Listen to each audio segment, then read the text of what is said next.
This video will explore Jewish family life in relation to the synagogue and ceremonies of adult life.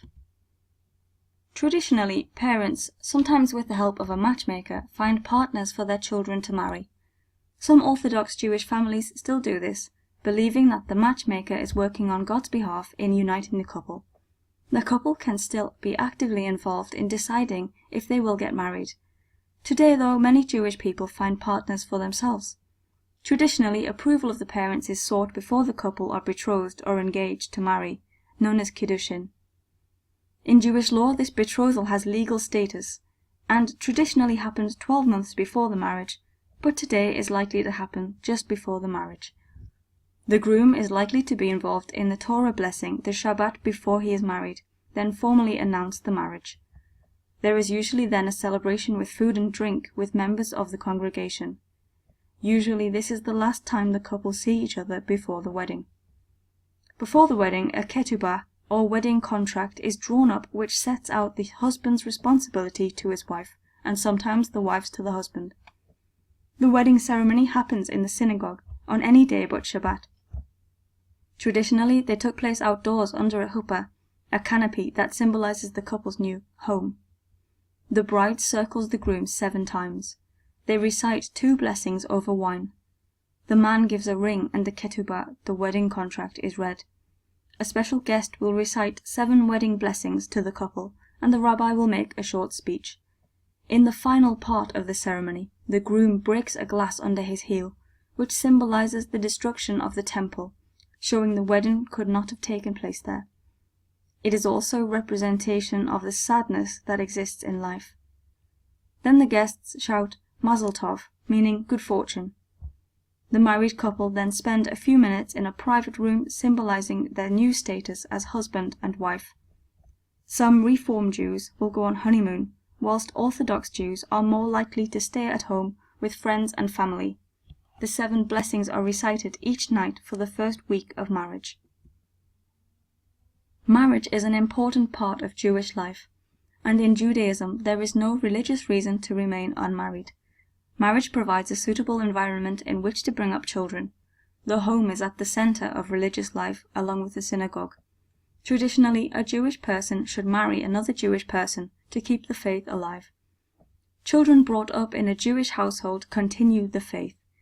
It is also recognized that it is important to have companionship, love, and intimacy, as you will see in the verse from Genesis on your screen. Traditionally, marriage created different roles for the man and woman. The man was responsible for providing for his wife and family, and the woman was responsible for the home and plays an important role in Shabbat celebrations. She is also responsible for keeping a kosher household. Jewish people believe that death is a part of God's plan and is an inevitable part of life. Life should still be valued. One of the commandments instructs Jews not to kill, and Jewish people are allowed to break some of the commandments if the intention is to save life, for example, driving a dying person to the hospital on Shabbat. It is not permitted to end life earlier than God's plan. Jewish people accompany those who are dying so that they should not die alone. Family will visit relatives who are dying and make sure they are not alone. It is believed to be an act of kindness to be with someone as they die. The person who is dying will make a final confession and recite the Shema if possible. Following Jacob's example, which you can read on the screen, some Orthodox Jews make a small tear in their clothes when someone close to them dies, over the heart if it's a close relation, or on the right side of the chest. Reform Jews might wear a tie that is cut or a torn black ribbon. There are set times for mourning in Judaism. There is an intense period of mourning between death and burial. Burial happens as soon as possible after death, usually within 24 hours. Funerals do not take place in the synagogue, which is the place for the living, but at the cemetery.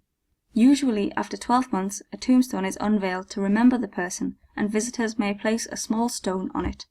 After burial, a close friend or relative prepares a meal of eggs, symbolizing new life, and bread for the mourners, marking the end of the first period of mourning. The next 7 days are spent at home in mourning, not doing anything for comfort, sitting on low stools on the floor, not shaving or bathing or putting on fresh clothes. Mirrors in the house are covered, so no one focuses on their appearance.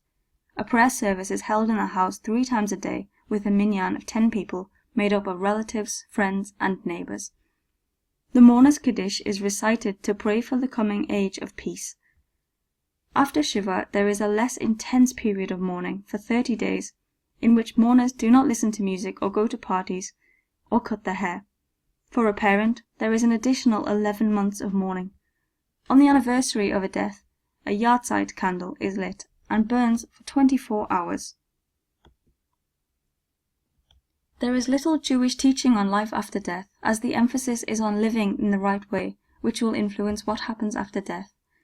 Orthodox and Reformed traditions do not agree on the afterlife.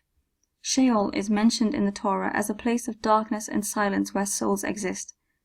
In later parts of the Tanakh, the idea that this is temporary develops. The prophet Daniel looks forward to resurrection, and the idea of resurrection is developed in the Talmud, although many Reformed Jews reject the idea of resurrection today and do not have official teaching on judgment in the afterlife.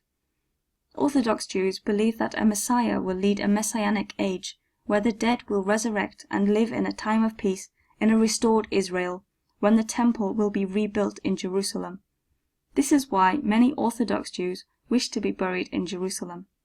Reformed Jews also look forward to a time of universal peace, but do not accept the idea of an individual Messiah.